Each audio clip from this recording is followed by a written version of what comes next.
जय हिंद मेरे प्यारे साथियों, स्वागत है सबका एक बार फिर नए सेशन में। मैं हूं आपका भारती सर और मैं आज आप सबके बीच लेकर आया हूं एक नया टॉपिक। जी हाँ, जिस टॉपिक के बारे में हम लोग पढ़ेंगे उस टॉपिक का नाम होगा द अर्थ। जी हाँ, द अर्थ। ये जो दी अर्थ होगा, ये पृथ्वी, जिसका हिंदी होता है पृथ्वी। इस पाठ में यह पाठ बहुत ही महत्वपूर्ण और हमारे समाज में किस प्रकार से परिस्थितियां बदलती हैं और किस प्रकार से माता पिता को धोखा दिया जाता है, उसी परिस्थिति के बारे में हम लोग जानेंगे, जो कि इस कहानी का प्रमुख ही थीम रहा है। जो कि इस कहानी के प्रमुख पात्र किस प्रकार अपने माता पिता का मतलब कि सीधे भोलेपन का भाव का फायदा उठाते हैं और किस प्रकार से उस भोलेपन माता पिता की स्थिति होते हैं, उसी के बारे में हम लोग जानेंगे। तो इसमें कहता है, तो आपका जो ये थीम्स, ये जो आपका पार्ट है द अर्थ, ये द अर्थ जो है आपका इसके राइटर हैं H.E. बेट्स और इसका जन्म 16 मई यानी 16 मई 1905 में हुआ था और इसकी मृत्यु 29 जनवरी 1974 में हुआ था। जी हाँ बच्चों, यह टॉपिक आपके हम लोग इस टॉपिक के महत्वपूर्ण VBI MVBI ऑब्जेक्टिव्स के बारे में जानेंगे और इस चैप्टर से आपको सवाल लगभग 2 से 4 अंक यानी 4 मार्क्स दिला सकते हैं। ये जो ना टोटल अगर 100 मार्क्स का अगर ऑब्जेक्टिव आता है तो उसमें से 4 मार्क्स आपको दिला सकते हैं। तो यह प्रश्न, यह पार्ट बहुत ही महत्वपूर्ण है, तो हम लोग इसको ध्यान से देखेंगे और पढ़ेंगे। इसके बिना ऑप्शन के मैं आप सब लोगों को क्वेश्चंस याद कराऊंगा और आप एग्जाम में अच्छे से अंक प्राप्त कर पाएंगे, ये मेरा दावा है। आप आएगा तो आएगा 95 प्लस अर्थात 95 प्लस स्कोर करने का एकमात्र साधन hard work plus smart work. जी हाँ, हम लोग हार्ड और स्मार्ट दोनों वर्क करेंगे। तो इस तरह से हमने जाना इसको, चलते हम लोग इसके महत्वपूर्ण प्रश्नों की ओर।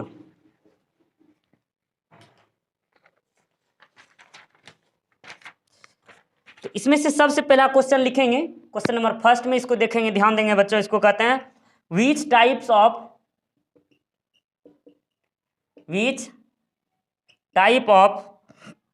The prose pieces is the earth. ये जो द अर्थ है, द अर्थ, ये जो चैप्टर है, यह किस प्रकार का पाठ है, अर्थात किस प्रकार का यह जो ना शीर्षक कहानी, यह जो पार्ट अप्रोच का पार्ट्स हैं, ये किस प्रकार की कहानी है। ये जो है बच्चों शॉर्ट स्टोरी है, शॉर्ट स्टोरी, ये आपका शॉर्ट स्टोरी है। तो हु कंपोज्ड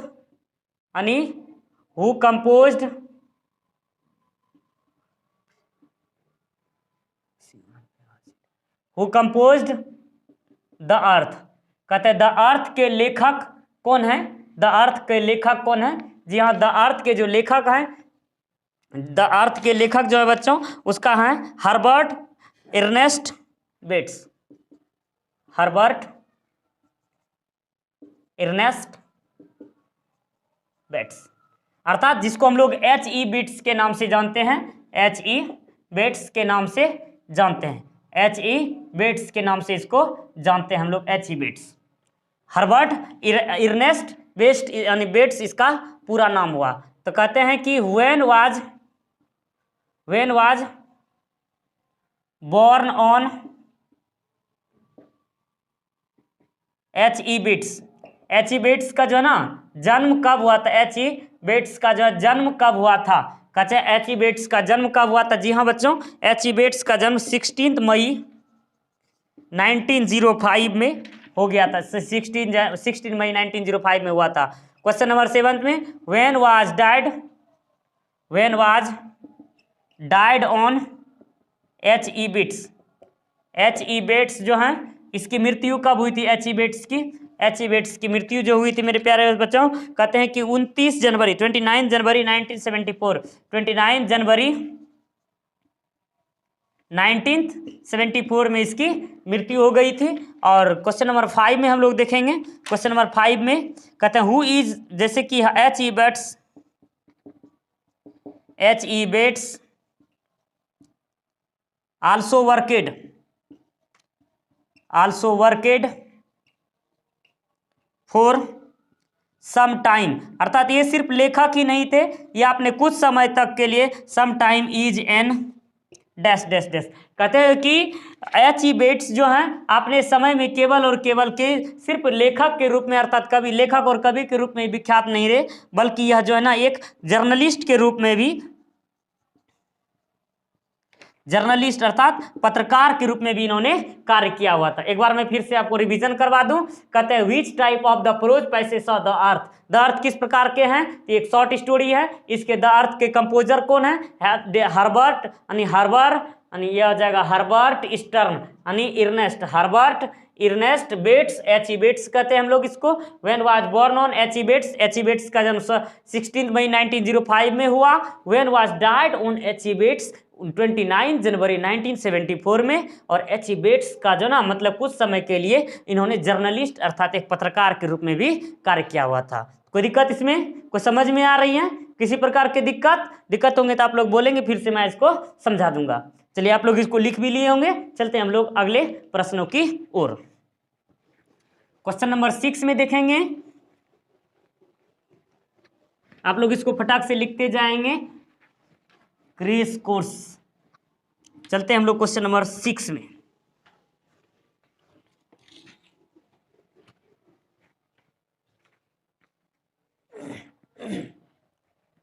क्वेश्चन नंबर 6 में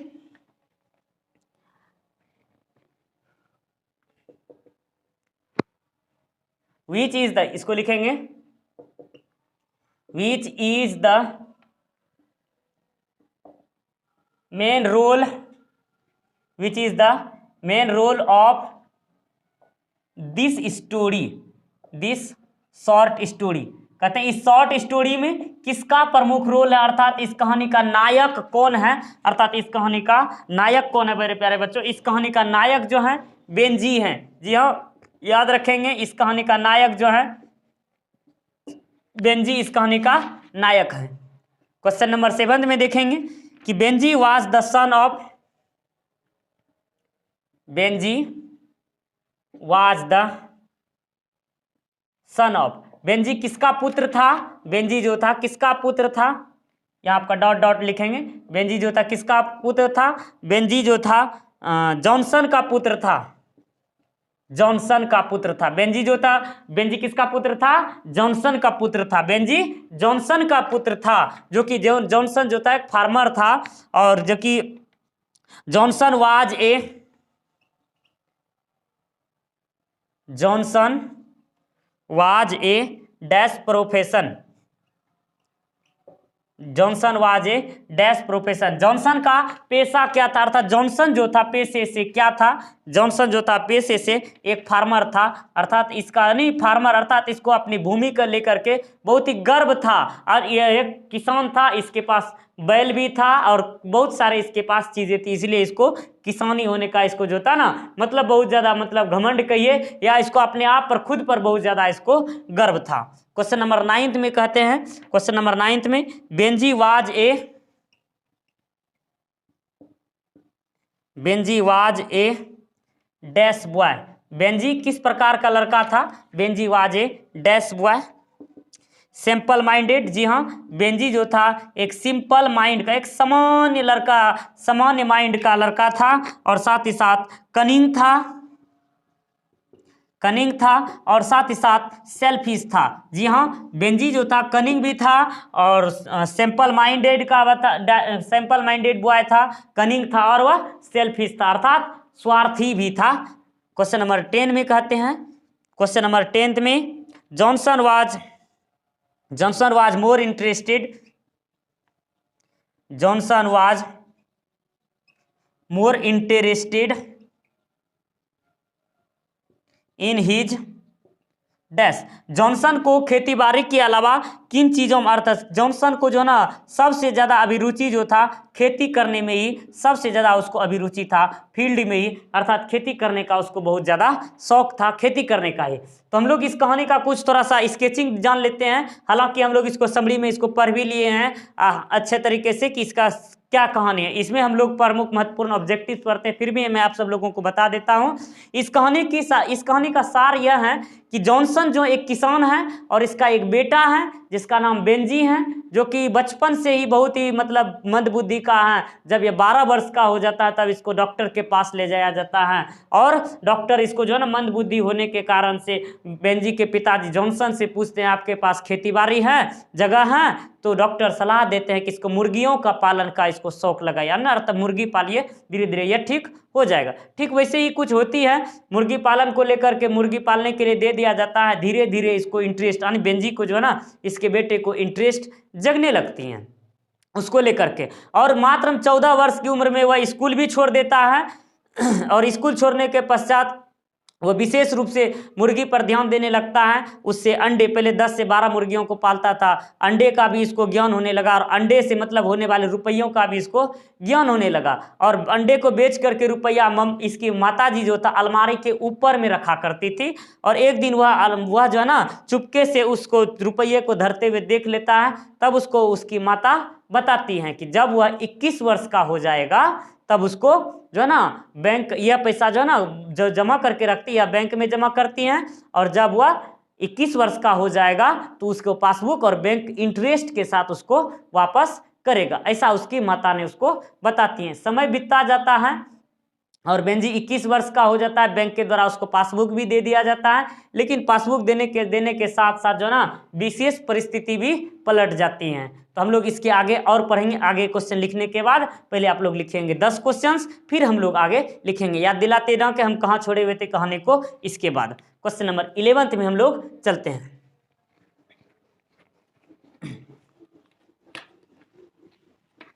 क्वेश्चन नंबर 11 में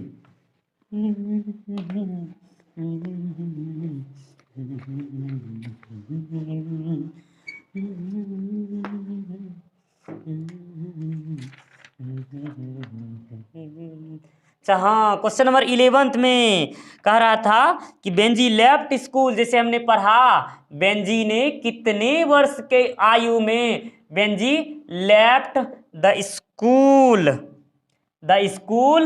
at the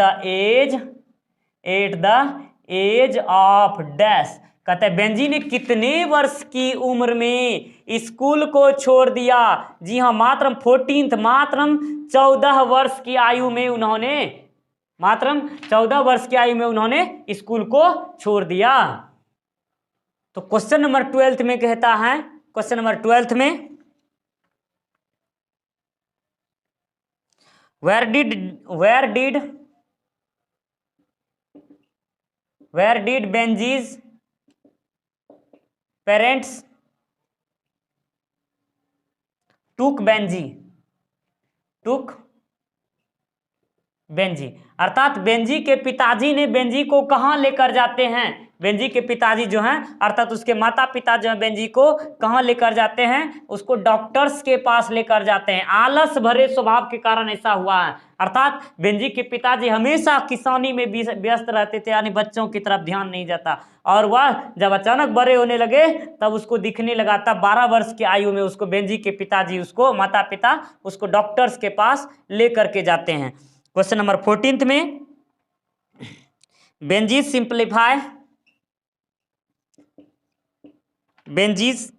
simplify simplicity gradually turn it to have become dash dash dash. कहते हैं Benjy's simplicities gradually turn it to have become.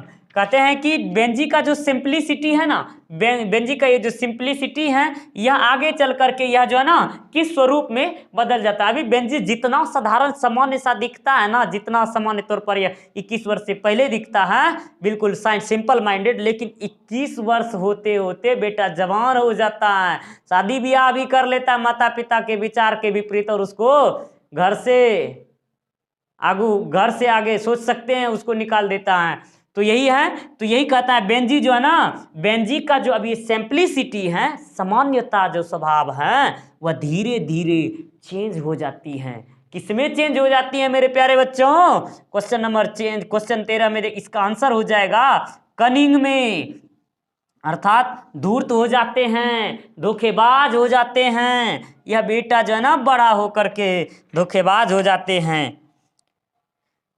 What did the doctors, कहते हैं what did the doctors,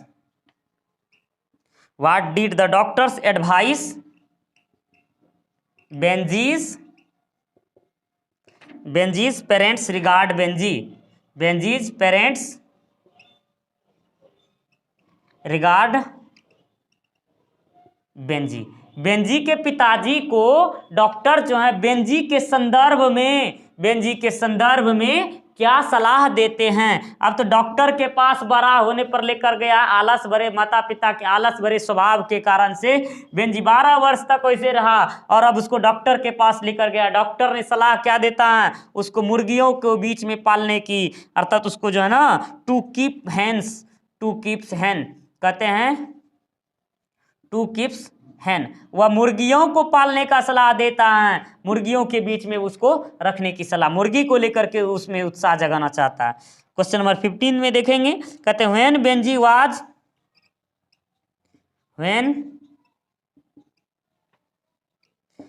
was 21 years, when Benji was 21 years, his father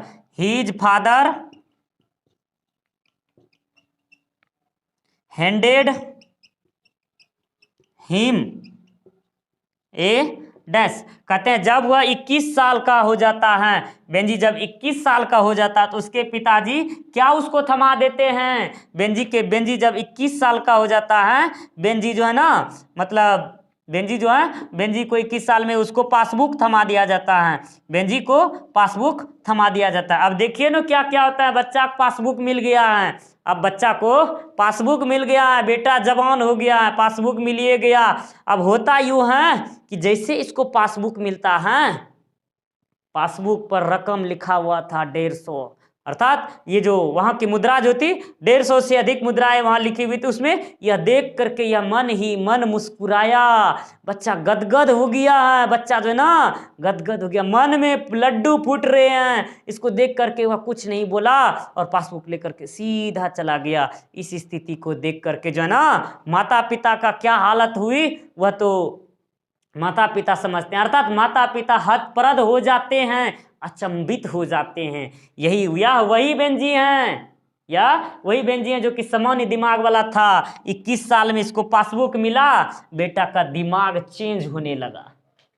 वही कहते हैं Benji left the school at the age of, Benji जो है 21 वर्ष की आयु में उन्होंने 14 वर्ष की आयु में उन्होंने स्कूल पहले छोड़ा। Where did Benjy's parents took Benjy के पिताजी उसको डॉक्टर के पास ले गए थे।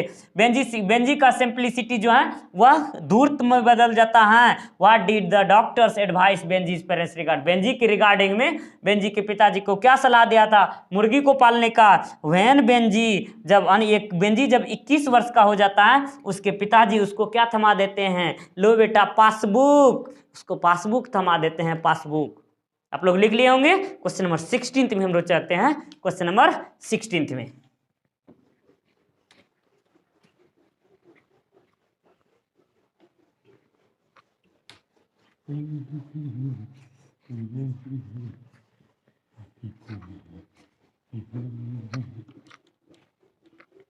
अभी तो देखिए ना अभी क्या क्या होता है, अभी तो पासबुके मिला है, अब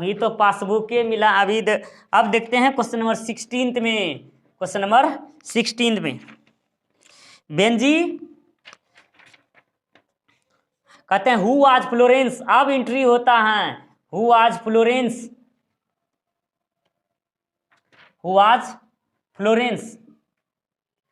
फ्लोरेंस कौन थी, फ्लोरेंस के एंट्री होती है जिन्होंने की जिंदगी बदल देता है इसका।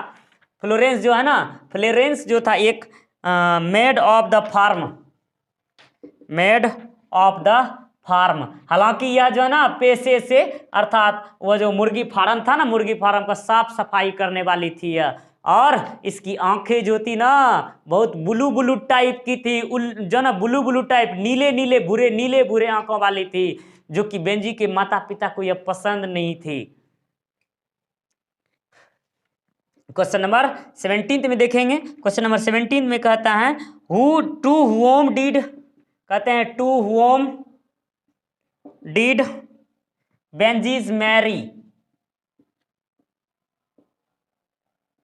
बेंजीज मैरी, बेंजी का विवाह जो है किनके साथ हो जाता है, यही बेचारी के साथ हो जाता है जो ना फ्लोरेंस के साथ, फ्लोरेंस के साथ, ये फ्लोरेंस के साथ बेंजी का शादी हो जाता है।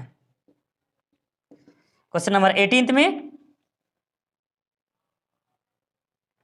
क्वेश्चन नंबर 18 में कहते हैं Benji bouts,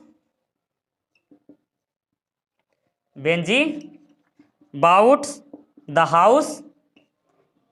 house from, Benji ने घर, ऐसा परिस्थिति आता है कि घर भी खरीद लेता है या अपने नाम से, अर्थात यह जो है बेंजी सेंडर्स से इस घर को खरीद लेता है। बेंजी जिस घर में रहता है वह लोन लीज पर लेकर के रखा हुआ, 40 साल तक लीज लिया होता है उसके माता पिता ने, और उसका एज पूरा हो जाता है, और बेंजीज के यानी सेंडर्स जो होते हैं अपने घर पर यानी चढ़ाई करने यानी पैसा वसूलने के लिए आ जाते हैं, लेकिन इसके माता पिता गरीब होते नहीं दे पाते हैं। तब तक बेंजी जो है ना बहुत बड़े रईस हो चुके थे, सेंडर्स से उन्होंने माता पिता के विरोध ही उन्होंने उस घर को अपने नाम करा लिया था बिना माता पिता को पूछे ही।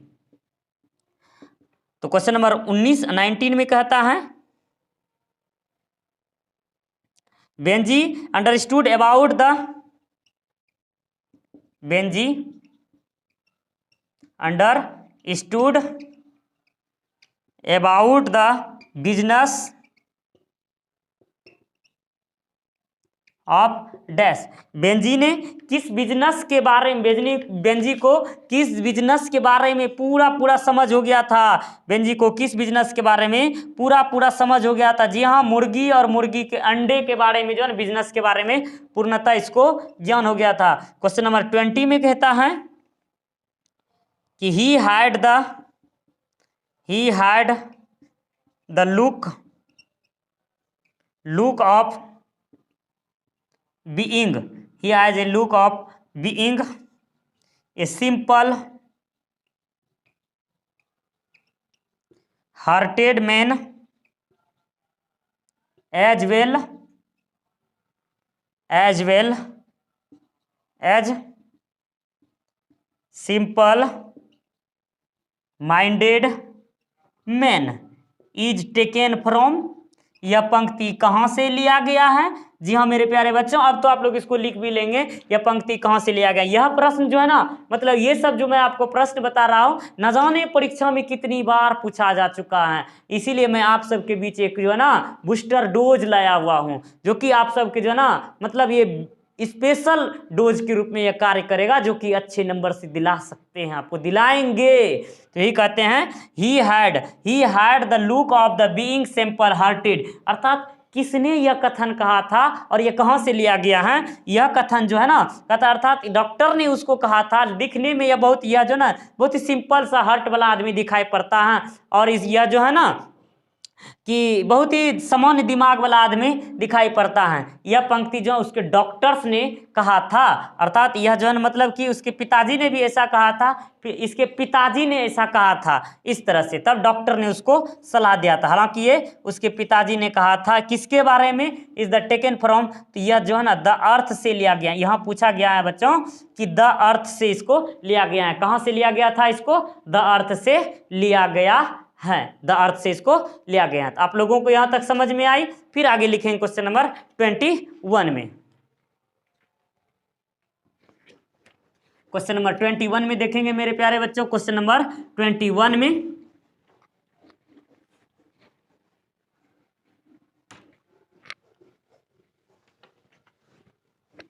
चलिए question number 21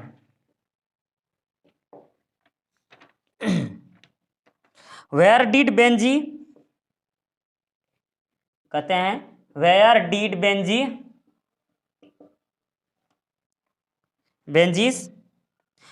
Benji finally left his parents, finally left his parent, अर्थात कहते हैं कि फाइनली तौर पर वो अपने माता पिता को, बेंजी जो है ना अपने माता पिता को कहाँ छोड़ आते हैं, फाइनली तौर पर जो है ना माता पिता को शहर के एक कॉर्नर पर खाली स्थान में जाकर के उसको छोड़ आते हैं BMW कार में, ऑन ए स्ट्रेंज, जी हाँ, ऑन ए स्ट्रेंज पेवमेंट, जी हाँ स्ट्रेंज पेवमेंट में उसको जाकर के छोड़ आता है। अर्थात जब यह मतलब कि लड़ाई झगड़ा घर में बहुत ज़्यादा बढ़ जाते हैं, ये अंत की बात है, अंत में आखिर लास्ट चांस ऐसा होता है कि जब बेंजी के माता पिता से मतलब उसकी जो आई हैं, वो जो आई हुई हैं फ्लोरेंस, कौन, वो जो आई हुई हैं घर की महारानी लक्ष्मी जी, वो जो ना बहुत ही ज़्यादा मतलब कि ईगोफुल थी, अर्थात बहुत ही ज़्यादा घमंडी थी, इसीलिए वह पसंद नहीं करती थी और वैसा ही हुआ और इसको जो ना घर से भगा ही दी। क्वेश्चन नंबर 22 में और भी बहुत कुछ होता है, अभी क्वेश्चंस को लिखते हैं। फिर कहते हैं कि H E Bates belong to, H E bets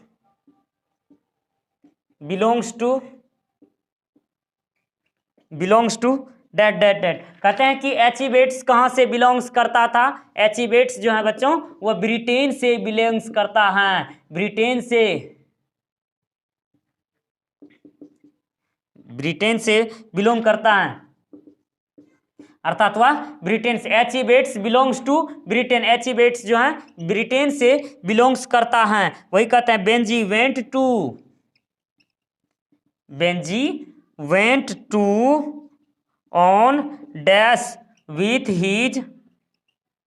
with the simple business of making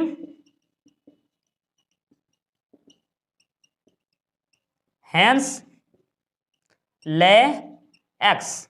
अर्थात अब वह मुर्गी फार्म से लेते हुआ अंडे का वह प्रमुख रूप से विस्तार कर रहे हैं। बेंजी वेंट टू ऑन, यानी बेंजी जो है ना शुरुआत करने जा रहा है with the simple business A making hence less eggs. अर्थात कहते हैं अब वह पहले मुर्गी को पालता था, अब वह मुर्गी के जो अंडे होते हैं ना उसका ज्ञान हो गया है कि विभिन्न प्रकार के मुर्गियों को, यानी सभी प्रकार उन्नत प्रकार के मुर्गियों को अलग अलग करके वह रखने लगा, अर्थात अपने में विस्तार वह करने लगा और वह उसको अंडा का ज्ञान हो जाता है और वह बहुत ही बड़ा बिजनेसमैन बन जाता है। धीरे धीरे धीरे वह जो ना बहुत बड़ा बिजनेसमैन बन जाता है। स्टेड फास्टली अर्थात बेंजी ने अर्थात अंडे का जो कारोबार शुरुआत किया था बहुत ही दृढ़ता पूर्वक, बहुत ही मतलब धैर्य रख करके, बहुत ही पेशेंस बना करके उन्होंने कार्य की शुरुआत किया हुआ था। क्वेश्चन नंबर 24 में कहता है dash was note right in his mind. कहते हैं dash was the note right in his mind. कहते हैं कि कौन जो था अपने दिमाग से सही नहीं था, अर्थात कौन जो था अपने दिमाग से सही नहीं था, वह जो था ना बेंजी जो था अपने दिमाग से सही नहीं था। और जब लड़ाई आता है तो बेंजी जो है ना, बेंजी के माता पिता, Benji asked his parents to eat in the dash. कहते हैं कि जब वह महारानी आती हैं तो जिस घर में वह रहती थी उसके माता पिता और बेंजी को जो ना, यानी वह घर बिल्कुल सामने में पड़ता था, दरवाजे के सामने, इसीलिए माता पिता को उस घर से निकाल करके उसको किचन में खाना खाने के लिए कहा दिया जाता है, उसको जो ना किचन में, अर्थात इसका आंसर हो जाएगा मेरे प्यारे बच्चों किचन। ये किचन में अपने माता पिता को उन्होंने खाना खाने के लिए कहा था। इस तरह से हमने इसको लिखे। एक बार फिर से मैं इसको बता दूं, बेंजी फाइनली तौर पर अपने माता पिता को शहर के कॉर्नर में छोड़ आता है। एच ई बेट्स ब्रिटेन से संबंधित था और बेंजी वेंट टू ऑन, अर्थात बेंजी ने अपने मुर्गी से साधारण तौर पर मुर्गी पालन से व्यापार को, वो जो अंडा का इतना बड़ा बिजनेस बना दिया, वह बहुत ही दृढ़ता पूर्वक अर्थात पेशेंस रख करके उन्होंने बनाया हुआ था। And dash was right in his mind, अर्थात कहते हैं dash was not right in mind, यानी अपने मस्तिष्क से कौन सही नहीं था, बेंजी। और the Benji asked his parents to eat in the dash. कहता है कि बेंजी ने अपने माता पिता को किचन में खाने के लिए कहा था। अब हम लोग क्वेश्चन नंबर 26 में लिखेंगे, आप लोग इसको लिखेंगे, आप लोग लिख भी लिए होंगे, इसके लिखे, समझ में आ गया। चलते हैं हम लोग अगले प्रश्न की ओर, क्वेश्चन नंबर 26 की ओर।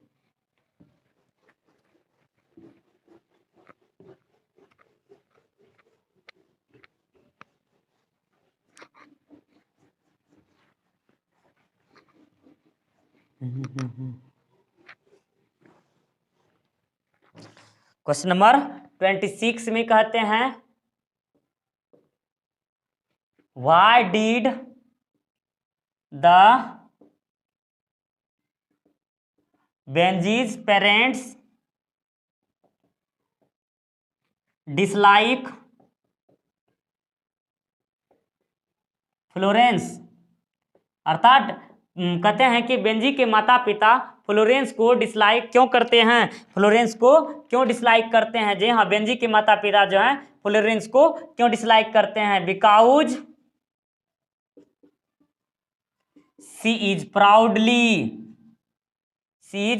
Proudly and her I was blue. अर्थात वह जो है ना बहुत ही घमंडी थी और साथ ही साथ वह दिखने में उतना सुंदर भी नहीं थी और उसका जो है आंखें नीली नीली सी थी और वह जो है ना बहुत ही डरावनी सी नजर आती थी, बहुत ही ज्यादा, मतलब कि बहुत ही ज्यादा डरावनी सी नजर आती थी, इसलिए उसके माता पिता को वह पसंद नहीं थी। और उस वो जो ना सामान्य तौर पर वह सामान्य लेडीज की तरह भी नहीं थी, उस वह जो ना बीमारी से ग्रसित थी, उसकी पैर जो थी ना, मतलब पैर में कुछ बीमारियां थी जिस कारण से उसको और ज्यादा पसंद नहीं करते थे। लेकिन बेंजी, जब आप इसको समरी, हम लोग समरी वाला क्लास पढ़ेंगे तब उसमें पढ़ेंगे कि बेंजी का दिल उस पर क्यों आया था, हम लोग समरी में पढ़ेंगे।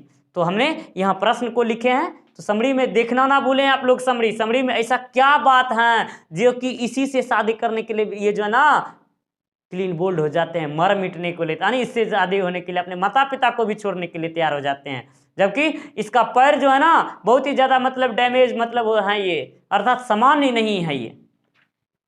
क्वेश्चन नंबर 27 में, क्वेश्चन नंबर 27 में डैश वाज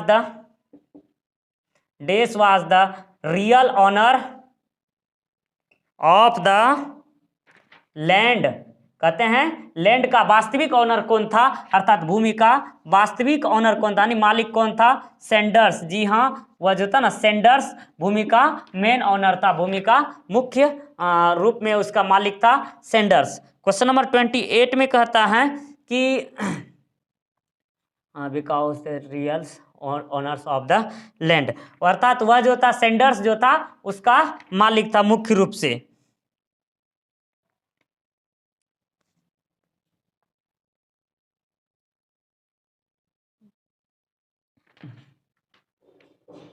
सेंडर्स। इस तरह से इसके महत्वपूर्ण प्रश्नों को हमने देखा। इसके महत्वपूर्ण प्रश्न, ठीक। चलिए हम लोग इस तरह से इसके महत्वपूर्ण प्रश्नों 26 ही रहने देंगे और हमने मिला जुला करके मतलब हालांकि 30 करने वाले थे, इसको हम लोग मिला जुला कर इसमें आप लोगों को बता दें। इस तरह से हमने इस पार्ट में इसके महत्वपूर्ण ऑब्जेक्टिव्स के बारे में पढ़ा, ऑब्जेक्टिव्स बारे में पढ़ा।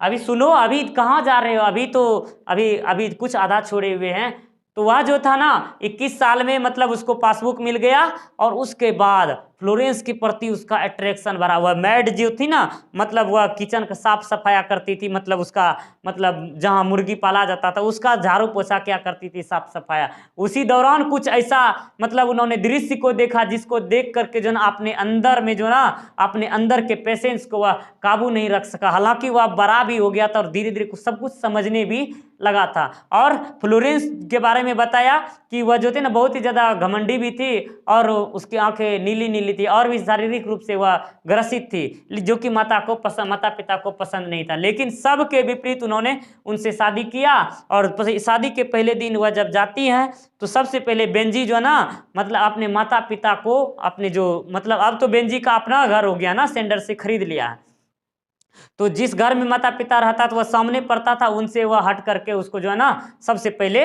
मतलब उस उसके कहने के स्वरूप में वह उसको किचन्स में जाने के लिए कह देते हैं। माता पिता को बहुत हार्दिक पीड़ा होती है और बात अंत तक इतना बढ़ जाती है, इतना बढ़ जाती है कि उसको घर से भी बाहर निकाल देते हैं और एकांत में जाकर के शहर में छोड़ देते हैं। तो इस तरह से इस पाठ के हमने सारांश भी कुछ जान लिए और इसके विस्तृत सारांश के लिए आप हमारे सारांश वाले मतलब इसके लाइन बाय लाइन और सारांश वाले चैप्टर्स यानी क्लास को जरूर देख लें। तो इस तरह से जो कि एग्जाम की दृष्टिकोण से हमने आप सबको बताया स्पेशल आपके लिए। तो आज की क्लास के लिए बस इतना ही, फिर मिलेंगे हम लोग नेक्स्ट क्लास में। तब तक के लिए जय हिंद, जय भारत, बेस्ट ऑफ लक।